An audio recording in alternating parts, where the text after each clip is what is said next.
wax ka badan 150 xildhibaan ayaa saxiixay mooshin culus oo ka dhana madaxweynaha Jamhuuriyadda Soomaaliya Professor Xasan Sheikh Maxamuud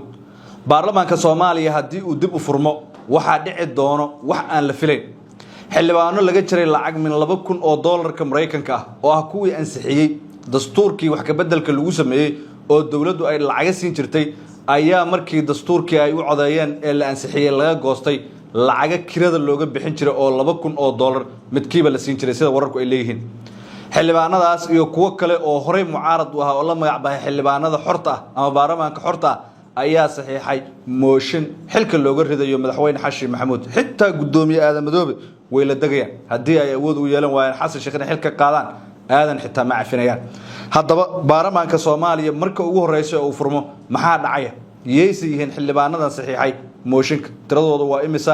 deegaanada ay ka soo jeedaan halkee bay u badan yihiin madaxweyne Xasan Maxamuud ma suuragal isaga oo muddo koros hal sano damacsan in xilka laga farmaroojo waan eegaynaa sidoo kale waxaan ku hayaa baydhabo iyo wax ka socanayo geesta kale waxa la dilay taliyihii sirdoonka kacaanka Jamhuuriyadda Islaamiga ee Iiraan Tehraanna waxay soo saartay hanjabaad culus kadib dilka taliyahaas sare wararkaas oo dhan ayaan eegaynaa saaxiib soo dhow hadii aad channelka cusub tahay ku soo biiro subscribe soo dheh muuqaalka like saar una sii share garee saaxiibadaada oo maasantaa waxaan ku bilaabayaa baarlamaanka Soomaaliya oo adeegaydeen in buuq iyo fowdo ay hareeyeen bilihii ugu dambeeyay wax ka bedelkii dastuurka doorashooyinkii iyo buuqii taagnaa ayaa mar kale hadii dib la isugu soo laabto waxa uu qorsheenayaa cutubka ugu dambeeyay ee ama aniraahda ee markaas kalfadhiga ugu dambeeyay ee 8 oo dhowr 20 kulan ka kooban sanadkan in markaasi la soo gabagabeeyo laakiin waxa ugu horeeya ee lagu eego furayaba waa mooshin culus oo gilgili doono guud ahaan siyaasadda Soomaaliya xildhibaan Daahir Amiin Jeeso oo ka tirsan baarlamaanka Soomaaliya ayaa fagaara cad ka sheegay in ay gudbiyeen mooshin iyaga oo gaaraya 100 iyo dhowr xildhibaan ayna saxiixeen mooshinkaasi Aadan Madoobe waa diiday inuu qabto laakiin yaa ku soo biiray waxa ku soo biiray xildhibaanadii muxaafidka ahaa ee dawladda u sacabtumayay gaar ahaan madaxweyne Xasan Maxamuud iyo Aadan Madoobe ee lahaa guuleysta sababtu waxa weeye in laga jaray lacag 2,000 oo doolar oo kirada inay isaga bixiyaan loogu talagalay bacdama systemkii dawliga ah ay si wanaagsan ugu shaqeeyaan gaar ahaan wax ka bedelkii dastuurka oo badbaado qaran iyo andhahda ee xubnaha golaha mustaqbalka ay ku tilmaameen in ay ahaayeen wax sharci darro ah waxa la soo sheegay in xildhibaanadaasi min 2,000 laga jaray ay markaasi qaadeen talaabo mooshin ah oo ay markaasi ku oogayaan madaxweyne Xasan Maxamuud waxa kale oo xusid mudan in xildhibaanadan ay ka soo kala jeedaan maamulada Puntland iyo Jubbaland oo mucaarad ah dhamaantood laakiin hadda koonfur galbeed xubnihii Cabdi Lafta Gareen taageersanaa oo qaarkood wasiirro ay ahaayeen oo is casilayeen in ay ku soo biireen tiraduna ay sii badan karto waxa kale oo ku soo biiray xubno kale oo xildhibaanada oo beelaha wiye ka soo jeedo oo ku heeba Xasan Sheikh lagana jartay lacagtaasi min 2,000 ee doolar ah saameeyna ay ku yeelatay markii dhulalkii danta guud la burburiyay xoolihii ummadda la xaraashay dastuurkii qoorqabad lagu meel mariyay dawlad goboleedyadii la fartafarteeyay ee la gacmameeyay ee wixii dhamaan lagu ciyaaray ayaa lagu boodaalay sidaas waxa ku doodaya siyaasiyiin uu kamid yahay xildhibaan Daahir Amiin Jeeso oo sheegay in xilka ay ka ridayaan Xasan Sheikh maalin casir oo hadalka u dhigay haddaba baarlamaanka muddooyinkii ugu dambeeyay kalfadhiyadiisii ama kalfadhigii ugu dambeeyay ee toddobaad waxaad ogeeday inay hareeyeen murano iyo boog la isu gacan qaaday feer iyo laal iskala daalay mudanayaal markaasi aad isugu aflagaadeeyeen kuraas la isla dhacay haween lagu dhaawacay askar lagu feeray ganaaxyo aan inaba caadi ahayn la isku soo rogay hadda waxa ka dambeeyay la yiri waxaas oo dhan Aadan Madoobe iyo Xasan Sheikh midkood in lagu yaac oo na waayo darajada iyo xilka uu hayo haddaba suuragal ma noqonaysa in madaxweyne Xasan Maxamuud xilka looga tuuro mooshin ay meel mariyeen 100 iyo dhowr xildhibaan kuwa kalena inay ku soo biiraan ay suuragal tahay xaqsi ma u leeyihiin inay sameeyaan wax dhici kara samata aragtidaada noo reeb waa mahadsantahay gees kale waxaan rabaa inaan kula wadaago taliska ilaalada kacaanka Jamhuuriyadda Islaamiga ee Iiraan ayaa xaqiijiyay geerida madaxii sirdoonka kacaanka Iiraan Majid Jadaymi kaas oo lagu dilay weerar ay si wada jir u fuliyeen Mareykanka iyo Israa'iil weerarkan ayaa qayb ka ahaa gulaf ballaaran oo dalkaas lagu qaaday dhamaadka bishii February kaas oo ilaa ay hadda markaasi galaaftay nolosha in ka badan 2,000 oo qof oo Iiraaniyiin ah bayaan lagu baahiyay telefishinka qaranka Iiraan ee Irbil yiraahdo ayaa ciidamada ilaalada kacaanka Iiraan waxay sheegeen in Master Jadaymi uu helay sharafka shahiidnimada kadib weerar argagixiso oo dambiyeed oo uu cadowga Mareykanka ee markaasi saxnuuniyada fuliyay saacadihii hore ee maanta sida warka soo baxay uu ku qoraa qoraalka rasmiga oo ka soo baxay dawladda ayaa si weyn loogu amaanay waayihiisii shaqo ee ciidamada iyada oo wax qabadkiisii lagu tilmaamay mid weyn oo ku dayasho mudan kadib ku dhawaad nus qarni uu u adeegayay dalkiisa iyo dadkiisa bayaanka ayaa intaas lagu daray in markaasi dhaxalkiisa uu hage u noqon karo bahda sirdoonka dalka sanado badan gaar ahaan marka la wajahayo cadawga shisheeye ee heer istiraatiijiyadeed iyo sidoo kale qorshahooda guracan ee ay ku doonayaan in ay carqaladeeyaan amniga iyo nabadda Iiraan ayaa lagu yiri warka ka soo baxay taliska ilaalada kacaanka ee Jamhuuriyadda Islaamiga Iiraan sidoo kale bayaanka kacaanka Iiraan ayaa waxa markaasi qayb ka ahayd hanjabaad ka dhan Mareykanka iyo Israa'iil iyada oo lagu sheegay in markaasi dhiiga Khademi aanu si fudud u qalali doonin isla markaana loo aari doono sida ay hadalka u dhigeen Khademi ayaa lagu magacaabaa ama waxa loo magacaabay madaxa sirdoonka ciidamada kacaanka ee Iiraan bishii June sanadii hore 2020 isagoo oo bedelay Maxamed Khazemi oo ahaa mid ka mid ah taliyaashii sarsare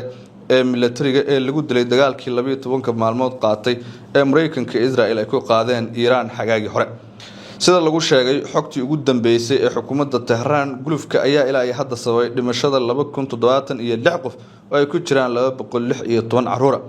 ururka bisha cas ee Iiraan ayaa waxa uu dhankiisa faahfaahiyay in duqeymahan culus ay burburiyeen ama waxyeello weyn ay gaarsiiyeen in ka badan markaasi 10,000 oo hanti dadweyne iyo goob rayid ah kuwaas oo ku dhawaad markaasi aan idhaahdo waa 100,000 oo goob hantiyadeed iyo dad rayid ay leeyihiin ku dhawaad 40,000 oo markaasi ku yaala caasimadda Tehran ee Iiraan intaas waxa dheer 47 weerarada cirka ah waxyeelo lixaad inay gaartay ilaa 600 oo iskuul iyo ku dhawaad 300 oo xarumo caafimaad oo ku jiraan isbitaallo iyo meel kale si kastaba Iiraan ayaa hore u sheegtay in mas'uul walba oo ay beegsanayaan Mareykanka iyo Israa'iil uu diyaar u yahay qofkii bedeli lahaa si uusan markaasi u dhicin firaaq uguna tashadeen in ay jabiyaan cadawgooda ku soo duulay sida ay hadalka u dhigeen wali dagaalka bariga dhexe waa socdaa waxaana adduunka oo dhan uu ku yeeshay saameyn togan iyada oo markaasi Mareykanka iyo Israa'iil oo isku dhinaca ay duulaan bahalnimo ku hayaan Jamhuuriyadda Islaamiga ah ee Iiraan waa la iska xisaabinaa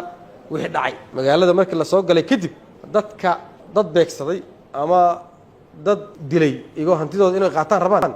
waa la iska xisaabinaa sideedaba inaan magaaladooda joognaa balna hadii Ilaahay yiraahdo maalmaha saa ogtiin magaalada buuqii shaqaaqadii ka dhacday kadib aan imaanay anaga taliyaha uu naga soo horeeyay dadkii soo galay ku jiri oo waxa xasilinta qayb ka ahaa markaan imaanay anaga markii waxa koowaad la shirar amniga la qabanay shirar amni shirarkaas amniga ka qayb galeen maadaama dad xiran oo nidaam iyo sharci la aaday aysan joogin magaalo waxaan nimid ciidankuna gudaha ku jiro military gacanta ku hayo dad fara badan oo ciidamada ka tirsaneen ay hubeysan yihiin magaalo wada khubla la wada wareegay ah oo wax kala asaan gareysan aysan jirin duruuftii meeshii wixii la galay iyo shaqada sida loo qabtaana keenaysa ficlan marka waxaan ku dadaalnaa marka hore inaan horta shirar amni qabanno inta laga bilaabo maxaa la saxaa xitaa dadka ka shaqeey jir amniga oo fahansanaa ayaa magaalada joogin ba ka baxayba oo kala yaqaanay sida loo kala deganaa marka shirar in la galo oo dhammaan ciidamada ay qusaysay iyo dadkii yimid iyo dadkii loogu yimid iyo kulli shirar la fariisto amniga looga hadlayo kaliya focuska lagu saarayo ayaan wadnay Ilaahay idankiisina wuu fududaato waxaan ku guuleysanay in horta dadka hubeysan oo aan ciidamada ka tirsaneen magaalada laga saaro magaalada banaankeeda la geeyo dadkii yimid aha ciidamada militariga oo gacanta ku hayay gudahane ayaga laftigooda oo booliisku uu la wareegay maanta iyo shalay booliiska la wada wareegay magaalada kontaroolada gudaha ugu muhiimsanaa isaga la wareegay shaqada qabtay markii booliiskii hadii la soo celiyo macnaheedu waxa waaye dhanka amniga iyo cadaaladda la soo gaar mar booliis hadii la soo leexdo aragtaan xaajadu way fiicantaa dadka iyo dawladdu waa wada joogi karaan waa macna saldhigiya la furay oo shaqeynaayo riboodyo badan loo soo qoraa xeeraalihii noo keenay maanta markii saldhigi haduu shaqeynaayo booliiskina oo shaqeynaayo amniga gudahana booliiskii iyo nabad sugidii la howlgeliyay waxa ugu horeeyo nagu soo dhacay waa shaqada nadi gaarka ahayd oo ahayd in horta hay-adihii cadaaladda ay fariistaan ee wada hadlaan ee doodaan saas darteeda booliiska maxkamadaha xeeraalinta maxaa la yidhahdaa maxkamadaha haddii ciidan ahaa lahayn haddii ku guud ahaa lahayn dalka iyo qareennadii dhammaan loogu yeeray ama sharci yaqaanadii magaalada jooga dhammaantood loogu yeeray waxaa la rabay in duruufihii hore jireen wixii laga sixi kara laga hadlo haddana dadku la aado inay nidaamka loo soo noqdo sharciga lagu wada shaqeeyo la aado booliiska marka ugu horeeyo waa kana taliye qeyb oo runtii aad u qiimo badan sargaal nidaamkii sharciga iska dhaafay xasilinta dhibaatooyinka dhaca iyo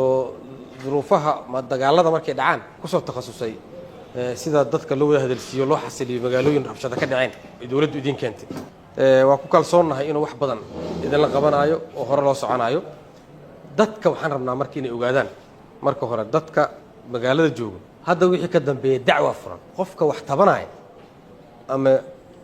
dad laga dila ha tabto ama dil ha ka qayliyo ama hanti laga qaata ha ka qayliye qofka dacwada qaba dacwa furan qareenaad joogaan qareennada ha qabsado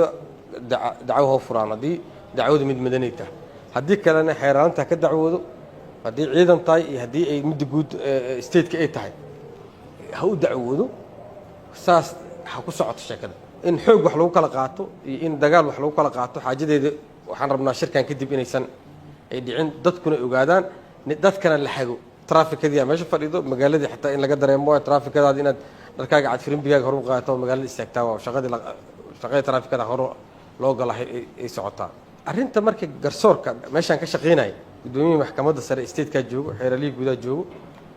sideedaba guud ahaanba marka horena ma qusaynin jaanibka garsoorka wax dhacay markay wixii dhammaadeenna waxaaba amarka guuda soo baxo u ahay hay-adihii dowladda oo shaqaynaya sidooda ho shaqeeyaan waay marka labada marba waxaa shaqaynayo garsoorka stateka oo hore u dhisnaya shaqaynaya wixii garsoorkaasi ama hore looga ceeriyey ama rabshada oo ku wajahan booliisku waxay ku amran yihiin inay tilaab ka qaadaan oo aanan la hor istaagin shaqadooda caadi u qabsadaan oo hoos u qabtaan hadduu ciidan yahay ciidanku sharci waa sharci ama garsooro ciidanka ka shaqeeya kula hadlo ama garsooro kii guud oo kaas kan guudaaba sareeya marka nidaamka guud laga hadlayaba oo ka hadlo oo inay ciidanku dhammaantood ay u hoggaansamaan garsoorka hadduu ahaa lahay midka stateka iyo midka ciidanka hadduu ahaa lahay labadaba aanan la dhihin kaasa aniga lagu dacwooyaha kana lagu dacwooyaha ma jirto dembi waa dembi cadaaladna waa cadaalad haddii processka la guda galo ayaa jihada markaasi awoodda lagu wareeji doonaa laakiin jooji haddii lagu dhaho inaad joojisaa qareennada la ixtiraamaa xeeraalinta la ixtiraamaa garsoorayaashan la ixtiraamaa dhammaantood oo la ixtiraamaa marka arrinka ugu muhiimsan oo maanta aan rabno waxaa waaye horta shirkan booliiska asaa hadda magaalada ugu sal adag oo deegaano iyo guryo qurux badan iska leh oo saldhigyadiisa ay dhisan yihiin hadda kadib guddoomiyaha maxkamadda sare stateka waa joogaahe in dadka hay-adaha ay qusayso oo cadaaladda ay qusayso in shir ama bila ama sanadla ama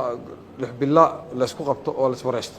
aaday muhiim u tahay nidaamkiisa u dhaweeyay dadkana fahankii u dhaweeyay dowladnimadiisa u dhaweeyay qofku hadduu ogeyn meeluu kaaga dacwoodo oo dadka aan loo sheegin oo xaggaa lagu dacwo kara aanan la dhihin waddadii xumeed ay dadku qaadi jireen ay qaadayaan marka shirka inaad joogto laga dhigo oo hadda kadib kan annaga amniga iyo cadaaladda isku dhafayna oo hore in loo wada socdaan ka shaqaynayne shirkaas shir hadda kadib aanaan noogala baahaninoo oo stateka uu qabto her state lagu qabto ayaan idinka rabnaa hoosaas lagu qabto dadka magaalada joogo dacwaa furan hadda kadib waxaa furan dacwo ninka dacwo qaba haddii qof la dilay haddii qof la dhacay saldhigaa jiro sharci yaqaanaa jiraan oo haddaa hanti lagaa qabto hantidaada gaar u dacwo kartid waa kaa dhacdooyinkii dhacay marka oo markii magaalada lasoo galay kadib dhacay hadday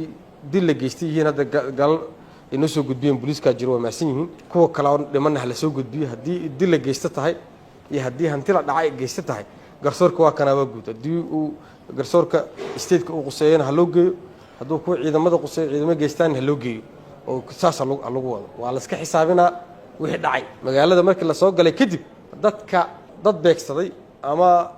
dad dilay igoo hantidooda inay qaataan rabaan waa la iska xisaabinaa sideedaba marka meelaha baarisaha aad samayseen qayb waana soo gaartay qaybaha kalena tilaabaan ka qaaday annaga haddaan soo gaarsiisaan waxaa ballan ah qof uu gambaday nidaamkia meesha ka bax dartiisa u dhibaato u geystay inaana magaaladooda jooginaa ballan hadduu ilaahay yidhaahdo garsoorkuna booliisku waa kana ciidamada kalena oo qalabka sidana waa ay maqlaayaan booliiskuna waa joogaa garsoorka stateka sidiisa u howlgalaa halala shaqeeyo waxaa oday ka ah odaygeediyaa jooga meeshaan gudoomiyaha council stateka joogo xeeraalinta dila midka guudaa joogo stateku intii qof waa la bedeli karaa waan la sameyn karaa hadda kuwan halala shaqeeyo kuwan go-aankooda hala qaato aada u mahadsantihiin ujeedku waxaa waaye maanta wixii ka dambeeya in dadka loo soo xafiisyadiina la shaqo tago booliiska iyo ciidamadana mas-uulka ah inay xafiisyadiina ku shaqaysaan aada u mahadsantihiin